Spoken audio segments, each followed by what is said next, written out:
Hello and welcome to The View. Michael Jackson remains one of the most influential entertainers in history, a global superstar whose music and performances transformed pop culture. But his legacy has long been tainted by allegations that he sexually abused children. Now, with his biopic generating the best part of $1 billion in revenue, the debate over Michael Jackson is once again front and center. Was he the victim of false allegations and opportunistic accusers, or do the allegations fundamentally change how we view his legacy? Decades later, for many people, the jury is still out. Today on The View, we ask, was Michael Jackson guilty, or was he the victim of extortion? And joining me is the award-winning journalist Charles Thomson. Charles has made a name for himself as one of the leading authorities on Michael Jackson's life, and we're fortunate that he's been able to carve time out of his busy schedule to speak to us. Hello, Charles, how are you? Yeah, I'm fine, thank you. Thanks for having me. How are you doing? Of course, my pleasure. Charles, I come into this with an open mind. I'm from a generation for whom Michael Jackson was already damaged goods. As far as I can remember, these allegations have always sort of surrounded him. And yet, while I was doing my research for this show, the more I looked into it, I suppose the less convinced I became of his guilt. I suppose I'd like to start by asking you what your broad understanding or your broad sort of feeling is about Michael Jackson. I mean, do you believe that there is sufficient doubt about whether or not these allegations are true, or do you think we can say that he was a child molester? So I think it's important that we come at the situation from a position of the presumption of innocence. That's the position that I have. I'm a court reporter by day. That's what I do. I'm in court 5 days a week, every week.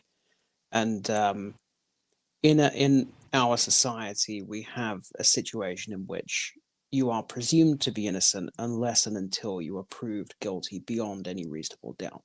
And the reason we have that system is because as a society, we understand that it is almost impossible to prove oneself innocent.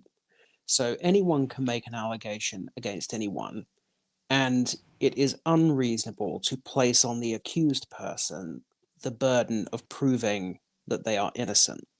And the analogy that I always use is, imagine if you have been to the Grand Canyon and somebody is saying, no, you haven't.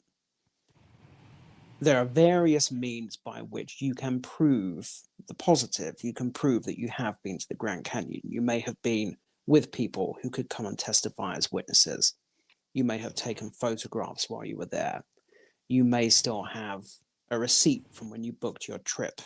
You may have merchandise that you bought in the Grand Canyon gift shop. You may be a diary keeper who wrote extensively in your diary contemporaneously about your visit to the Grand Canyon, and so on and so forth.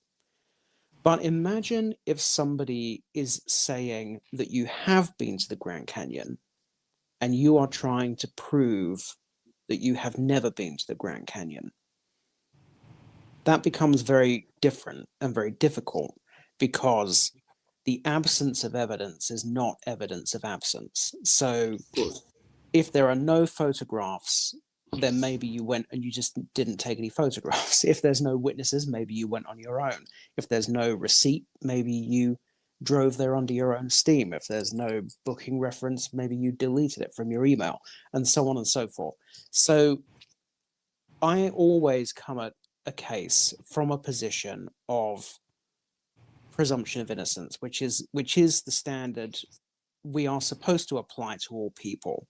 And if I approach the Michael Jackson case from that position, then I feel very confident in saying there is not proof beyond a reasonable doubt of guilt.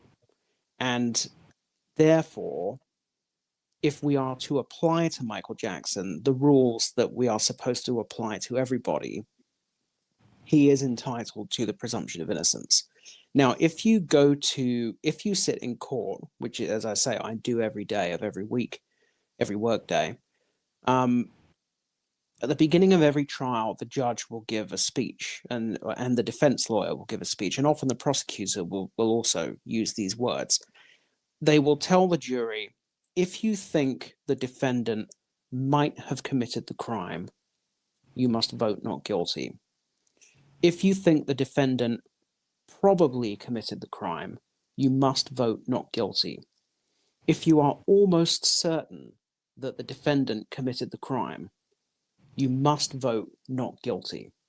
You must only declare this person guilty if you are sure, beyond any reasonable doubt, that they committed the crime. So I don't think we are anywhere close to that burden when it comes to Michael Jackson. Is there a lot of smoke? Yes, there is. Is there anything which really stands up to scrutiny? No, there's not. There are credibility issues with pretty much every single element of the case against him. And so under those circumstances, I think he, as we all are, is entitled to that presumption. Understood. To the best of your knowledge, Charles, how many people have accused Michael Jackson of molesting them when they were children? Jordan Chandler, Jason Francia, Gavin Arvizo, Wade Robson, James Safechuck, and now the 5 Casio children. So 10. 10. Okay, so let's sort of take this in order then. Can you tell me about the first child that accused Michael Jackson of molestation and when it happened? Could you just give us a brief overview? Yes, so in fact, it was actually the child's father initially who made the allegation. So the boy was called Jordan Chandler. He came from a broken home. His parents were divorced. His mother was called June and his father was called Evan. Evan was a drug dealer who had a dental practice, which he used as a front for Hollywood drug dealing. So he was a Dr. Feelgood who would arrange the supply and administration of narcotics to wealthy drug users. He was out of his son's life and had started a new family with another woman. And in fact was, I think, over $100,000 in arrears on his child support, and was involved in a dispute with June over his ongoing disinterest in spending time with his son. So Michael Jackson, one day in 1993, is driving along Wilshire Boulevard, I think, in Los Angeles, when his car breaks down. And he's spotted at the side of the road with his entourage by a guy who happens to work at a used car lot called Rent a Wreck, which is run by a guy called Dave Schwartz. And Dave Schwartz is the new partner of June Chandler. And June Chandler's son, Geordie, is a massive Michael Jackson fan. And so when his employee brings Michael Jackson back to Rent a Wreck to rent a car, he telephones June and says, "Get Geordie down here right now because Michael Jackson is stood in my showroom." So, so the mother takes Geordie down there. They have a discussion. She's telling Michael Jackson what a big fan her son is and so on. And there was a witness who worked there, actually, who said that it was almost like she was aggressively foisting the boy on Michael Jackson. But they exchange numbers and develop a friendship. And over time, they start to spend time at Michael Jackson's home. He visits their home. They accompany him on a couple of trips. And eventually, Evan Chandler gets wind of the fact that his son is now hanging out with Michael Jackson. And all of a sudden, he suddenly wants to spend time with his son. So he's like, "Hey, apparently you're friends with Michael Jackson now. You should bring him to visit me." So pretty much as soon as he meets Michael Jackson, he's hitting him up for money. He's saying, "You could come and stay at my house more if I had more space. It would be great if maybe you could build a wing onto the side of my house." Or at some point, I think, starts asking him actually just to build him a new house. And Michael Jackson, by all accounts, is unimpressed by these overtures and does not desire to spend any further time with Geordie and Evan, but continues to travel with June and Geordie. So Geordie is invited with his mother and sister to accompany Michael on the second leg of the Dangerous tour, which is going to be visiting Asia and South America. Evan goes ballistic, basically says, "You're not going." And then that is when he starts making these hysterical phone calls to the home of June and Dave, saying, "I'm going to accuse Michael Jackson of molesting my son." The stepfather is so alarmed by these phone calls that he actually tape records one of these calls. It's one of the most important pieces of evidence. It's one of the only pieces of contemporaneous, sort of inarguable evidence, because a lot of it is relying on people's memories, but we actually do have this tape recording, or we have portions of the tape recording, but filed with the courthouse was a full transcript of the recording. So in this recording, he starts complaining about Michael Jackson stopped answering my phone calls. I wanted a relationship with him and he cut me out, and he didn't have to do that. And then he starts talking about how he's going to accuse Michael Jackson of molesting his son. And he's asked by Dave Schwartz, "Do you actually believe that he is molesting your son?" And he says, "I don't know."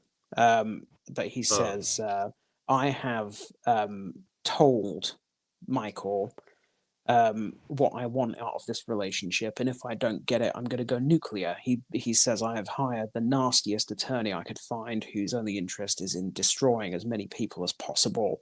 This is all going according to a plan that's not just mine, and if I don't get what I want, I'm going to destroy everybody." And Dave Schwartz says, "And is that actually what's best for Geordie?" And Evan replies, "That's irrelevant to me." So he negotiates to spend some time with Geordie, and is allowed a custodial visit, but for a week, I think, and is told that he must return Geordie after the week, but then fails to return him. He effectively kidnaps his own son, keeps him away from his mother in breach of a court order, and has Geordie under his control. So I should have mentioned, when the tape recorded conversation is, so that Dave Schwartz and June Chandler take this tape recorded conversation to Michael Jackson and play it to him, and he of course is extremely alarmed. So he takes that tape recording to an attorney called Bert Fields, and Bert Fields decides that they need to get ahead of this situation. So he brings in an investigator, and the investigator sits down for an interview with Geordie Chandler and asks him quite a large number of questions, in response to all of which Jordan Chandler's insistence is that Michael Jackson has never done anything inappropriate to him. However, after a month under Evan's custody, he changes his story and he starts to say that Michael Jackson did molest him. At which point, Evan Chandler does not go to the police, but instead uses his attorney, who he was talking about on the recorded conversation, a guy called Barry Rothman, to begin negotiating with Michael Jackson, demanding a $20 million 3-movie script writing deal, and says, "If I don't get it, I'm going to accuse you of molesting my son." These negotiations go back and forth with Michael Jackson effectively telling him to get lost and saying, "I'm not going to pay you anything."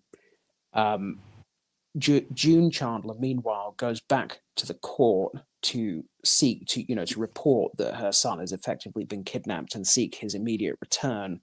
The court issues an order telling her that telling Evan that Geordie must be returned, and at this, Evan decides to sort of go into overdrive. He takes Geordie to a psychologist to get a report written, to have the psychologist interview him and write a report. The idea is that he will produce a report saying that the boy has accused Michael Jackson of molestation. Evan can give that report to the custody court and try to get this decision that Geordie must be returned reversed. However, what he doesn't account for, it seems, is that California has mandatory reporting laws. So if a psychologist is in receipt of an allegation of child abuse, they are required by law in California to report that allegation to the authorities, and that's exactly what the psychologist does, and thus begins the criminal investigation into Michael Jackson.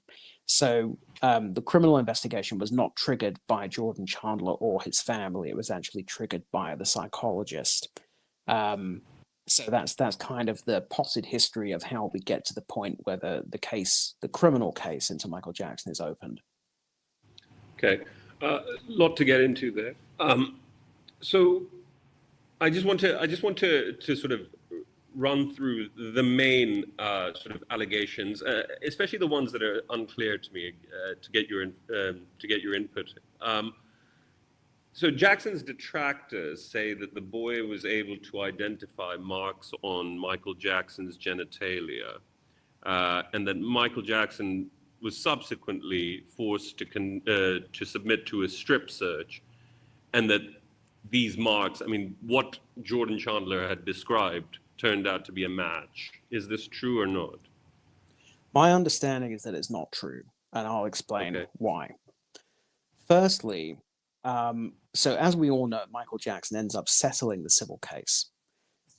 However, he doesn't settle that case until roughly 2 months after that strip search is done. So the government serves a warrant on Michael Jackson, forcing him to pose for nude pictures. In the 2 months between that examination taking place and the civil settlement being reached, Michael Jackson is not arrested or charged with any crime. Had they had that kind of definitive evidence, it's extremely difficult to imagine that that wouldn't have happened. The second factor is actually law enforcement told Reuters and other news organizations at the time that there wasn't a match. The third factor is even after the civil settlement was reached, the civil settlement firstly did not preclude anybody from participating in a criminal investigation, but the criminal grand jury investigation continued for around another 6 months after that settlement. At no point in the entire history of the grand jury process does the prosecution enter into evidence any match between the description and the photographs. What it does do is it calls to court, it subpoenas Michael Jackson's mother, Catherine Jackson, and calls her to court to testify as a witness and questions her at the grand jury about whether she has any knowledge of her son undergoing any cosmetic procedures to his genitals to prevent a match between Jordan Chandler's description and the police's photographs. Now, the only inference I can draw from the fact that A, they did not present any evidence of a match, and B, they questioned Michael Jackson's mother about whether he'd done something to make sure there wasn't a match, is that there wasn't a match. So what happens later in the 2005 trial? The 2005 trial over a different, so the 2000, I'm jumping forward, but the 2005 trial is over a different accuser, but the prosecution win the right. It was actually unprecedented. It was a precedent-setting decision in California that they were allowed to introduce this prior bad acts evidence against Michael Jackson. And after their case began to basically deflate like a bad blancmange, they, right at the end of the trial, they submitted a motion to the court requesting permission to introduce evidence of a match between the 1993 description and photographs. It was a motion which could not succeed in law. because Jordan Chandler refused to participate in that trial. And without him coming to court to authenticate his description, there was no description which could be entered into evidence and placed against these photographs. So essentially, it was a time-wasting motion which was written purely to be leaked to the media. Okay. However, in that description, in the motion, what Tom Snedden, who is the prosecutor, actually says in that motion is that there was one blemish that they identified, which was in broadly the same location as Jordan Chandler had described a blemish, right? So we should go back. The whole reason for this is Michael Jackson suffers from a skin disease called vitiligo, which affects a relatively large proportion of the Black community in some way. And indeed, actually, I have a Caucasian friend who has vitiligo. So what it does, it removes the pigment from your skin. And vitiligo generally targets the extremities first. So the fingers, the toes, the genitals, maybe the nose. That's where it generally starts to manifest itself. So anybody that did any research on vitiligo would know that the genitals of the person are likely to be affected by vitiligo. Now, there's actually a book which was written. It was written effectively by Evan Chandler, but they couldn't say it was written by Evan Chandler because he'd signed an NDA as part of the civil settlement. So it came out under the name of his brother, Ray Chandler. And there's quite a startling admission in that book where they say that saying that Michael Jackson has vitiligo spots on his genitals is a win-win for them, because if the spots come out in the right place, then it will look like they were telling the truth.